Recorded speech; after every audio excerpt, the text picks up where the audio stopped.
Hello everybody and welcome back to my channel. For those of you that are new here, my name is TURI and I'm a registered behavior technician in the state of Florida. Wow, that is a mouthful. Today is going to be a pretty interesting video. I haven't done this one before. For those of you that don't know, I run a business called ABA Source, where I supply toys and activities for therapists just like you and I to use during session time. I also offer trainings on there as far as studying for your RBT exam and advising sessions with me where I'm able to run you through the credentialing process as far as becoming an RBT or a BCaBA or a BCaBA, so on and so forth. So anyways, today is exciting because I will be moving out of my current storage unit into a bigger one because we are growing and I need more space. I have a lot of new things coming very soon. Just hang in there with me, guys. I'm working very hard behind the scenes. I'm going to have some help from my dad because obviously it's a lot of lifting, a lot of boxes. So I'm just gonna vlog the day basically of our move, while in the meantime also answering your questions. I have already asked you guys on Instagram to go ahead and drop some questions for me, so I will be answering those questions throughout the day. If you don't already follow me on Instagram, you are missing out because I do interact with you guys a lot on there. I also do giveaways and little competitions and things like that. So go ahead and do so. It's behavior_works for my Instagram. All right, let's start driving.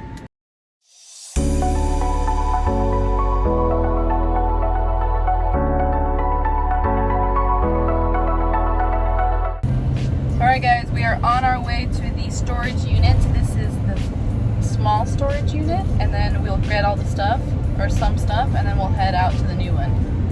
Correct? That is affirmative. Okay. Bye.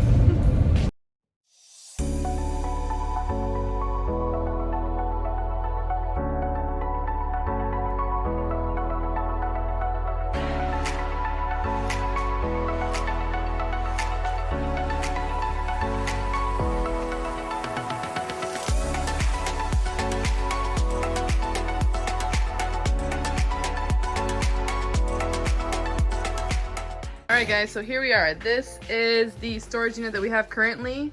We're growing out of it, correct? Yes, affirmative. Again, an affirmative, okay. Thank you so much. Correctly. So we kind of started the other day, which is why that was all up in the front. We started the other day, and now we're gonna continue because we didn't really finish, did we? No. Here we go.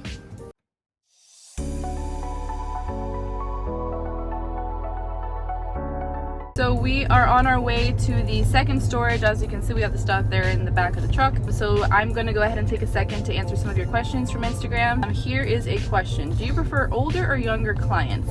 I have actually not worked with clients older than 7 years old, so I can't really answer that. I've never had a teenager client. What is the average pay range? This varies. Some states pay $13, while other states pay $16 to $18. $20, $25, it really just depends on where you live. If you'd like a better idea of the pay range, you could go to my website, abasource.com, and go to the RBT tab, and there is a heat map showing the average pay for each state to better answer your question. How's your dog doing? Claire is doing fantastic. She's growing really fast. The potty's training is still, in the works. Sometimes she gets it, sometimes she doesn't get it, but we're working on it every day. Tips to pair with parents in home sessions. Creating a relationship with the parent is very important, especially when you go into their house every day. A good way to pair with them in the beginning especially would be to invite them in, on sessions. If you see them at the door watching you, why not just invite them to sit down and even join you during session? There's nothing wrong with that. That'd be a great way for them to learn what it is you're doing while at the same time building, your trust and your relationship with them to make sure that their child is in good hands. So that's something that I've done, and I still do actually to this very day. I'll invite mom and say, hey, join us with this game. Let's try this. Let's do this together. And it's, a great way to bond and pair with the parents for sure. Another question is, what do you typically wear while working? Typically, I always wear those collared shirts. They're different. I have different colors. These little t-shirts that I wear, I create a uniform for myself with either jeans or leggings. I've been more into the leggings lately because I'm having really long days and the jeans are a little annoying. And I'll also wear sneakers for shoes or my Crocs for shoes.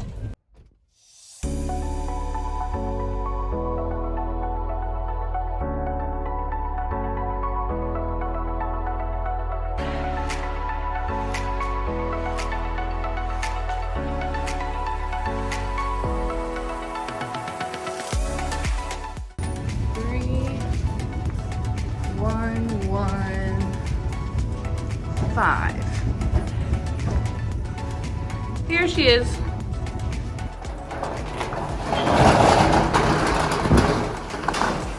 All right, there she is. Look at how much space we have. So I have a lot of boxes coming right now from my suppliers. So we're getting a lot more toys really soon. All right, let's start. So eventually we're gonna have all of this organized, but for right now, our goal is to just get it in here. Yeah. So you want to give me a hand with this? I'm a videographer. Just hold the card. Whew, that's a heavy box. That's why I never like books. You should like books. I never been a fan of books. That's Never why. been a fan of books? No, because they always. You're missing out. They are heavy duty. Alrighty guys, so we're back in the car going back again to the smaller storage unit, and I'm back with more questions. So let's see. Advice for a ASD parent wanting to become a RBT. Do you think it would be a conflict? Absolutely not. I know several RBTs who have children diagnosed with autism, and if anything, it helps them better understand their child and work with them at home. I don't see it as a conflict at all. For any RBTs that have children with autism, go ahead and comment down below. Give us your insight from your own experience. How to pick out reinforcers for specific client needs. Now, reinforcers always increase a child's behavior, right? So if you don't have a good reinforcer, it's not going to increase anything, right? But first you need to know what the child likes, because every child is different. So whereas my child might really enjoy, playing on an iPad or playing with Play-Doh, your child might just like going outside and using that as reinforcement, right? So first thing first is getting to know the child, and that could take a couple of weeks. Once you have a basic idea of what the child likes, puzzles or coloring or painting, whatever that may be, that is when you're able to bring those specific things into session and then perform what's called a preference assessment. Preference assessments, there's different ones. There's forced choice, MSWO, free operant, any one of those. Your analyst will be able to tell you which ones you need to run for your specific client. But once you run those, you can see what reinforcer is going to work best for that particular day. You should be running preference assessments every single day because every single day is going to look different for a particular child. So there you go.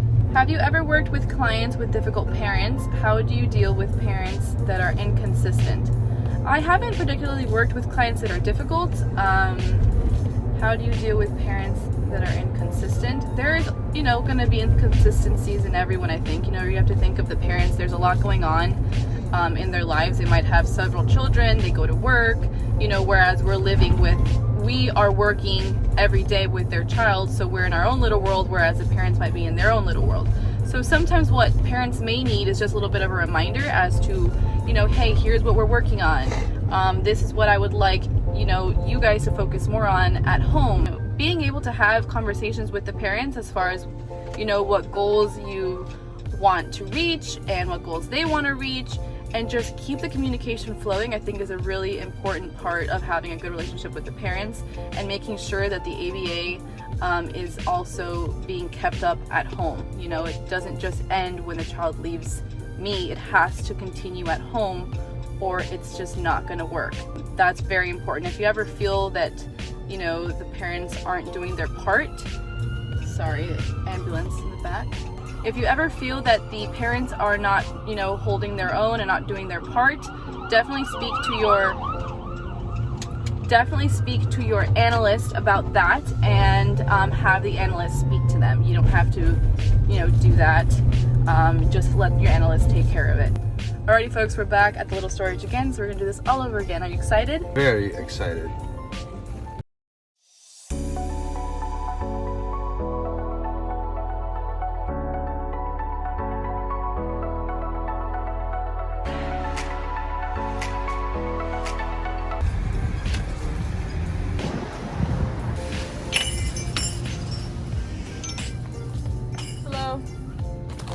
Taking a little bit of a beverage break.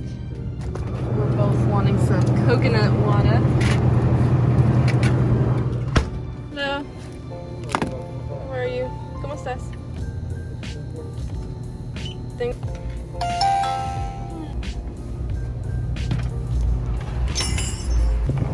Okay, here we go. Oh, thank you. You're welcome. I also surprised. Oh wow, we need that for energy. Alright, so here are the toy tote boxes. We did sell out of them, so I just got in a new shipment of them. So these are all of the new toy tote bags we have. This is definitely one of the best sellers. I wouldn't say the best seller, but it's definitely up there. I think the best seller would have to be the puzzles. These guys, the collection, you guys sold me out of them too, and I just got a new order in as well. And also, these are really popular too. The magic pegs too. But anyways, I have a lot more stuff coming, which is another reason why we had to get a bigger unit, because there was no way I was gonna fit in that little storage. So we have a lot of space now. Yay! Alrighty guys, we are on our way back to the small storage for the last time today, then we'll call it a day. Let me answer a few more questions from Instagram. Let's see. What are the different types of jobs a BCBA can do? So that's a good question. So of course, a BCBA can work directly with a client. A BCBA can do supervision for RBTs. They can be trainers for RBTs or BCBAs. There's a lot that you can do as a BCBA. A lot of opportunities. So that leads me to my next question. Someone asked, so becoming a BCABA or going for a master's instead? My straightforward answer for this would be go for your master's and get that, become a BCBA. That is the best thing that you could do for yourself. As far as pay, as far as opportunity, you don't have to work under anyone because you are the BCBA. Even as a BCABA, you still cannot work without relying on your BCBA, if that makes sense. So being a BCBA is the best thing you can do for yourself. You need your master's and you need to pass your board exam and you need to collect your hours. Next question. How do you manage the mess in the car or wherever you keep your toys? And second, how do you prepare your session if you prepare the toys for the week? Okay, very good question. The toys in my car definitely can get out of hand. I think the most important thing to do is take the toys that you know you use the most and that are most appropriate for the programming you have at the time in your car. And then when things start to switch up as far as programs or, maybe the client is satiated, they're bored of those games now, that's when you take it home and you switch those toys out. And that's kind of what I don't do my bag every day because I kind of use my car as my bag, and then that day I'll look through what I want in the car and put it into my bag, if that makes sense. So I don't really switch out my bag every day like in my house. I just get the toys from the trunk and pick what I want for the day and put them into my bag.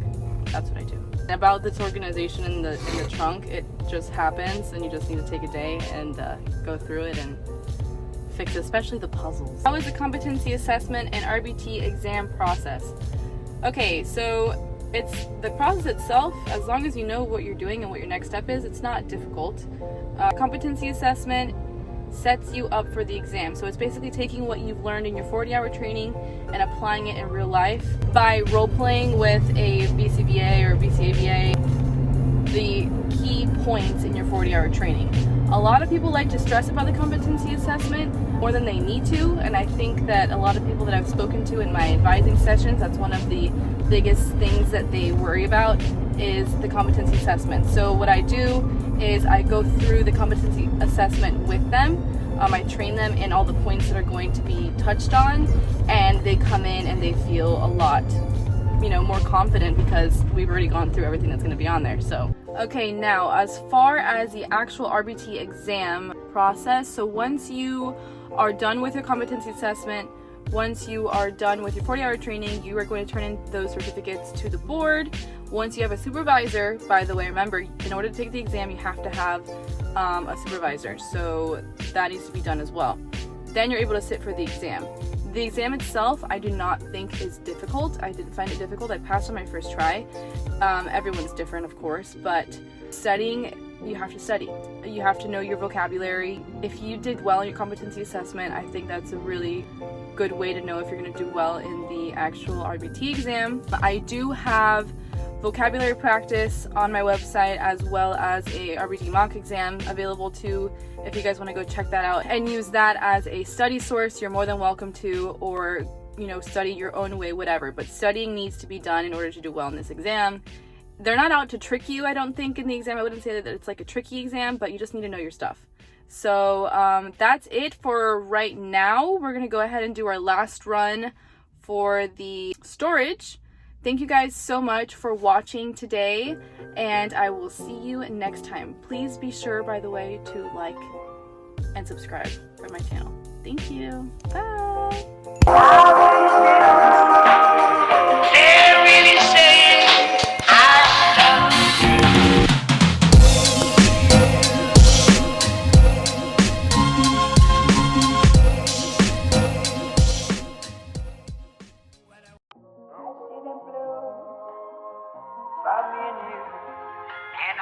To myself,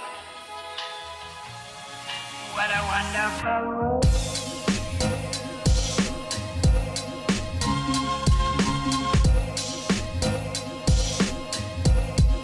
What a wonderful world.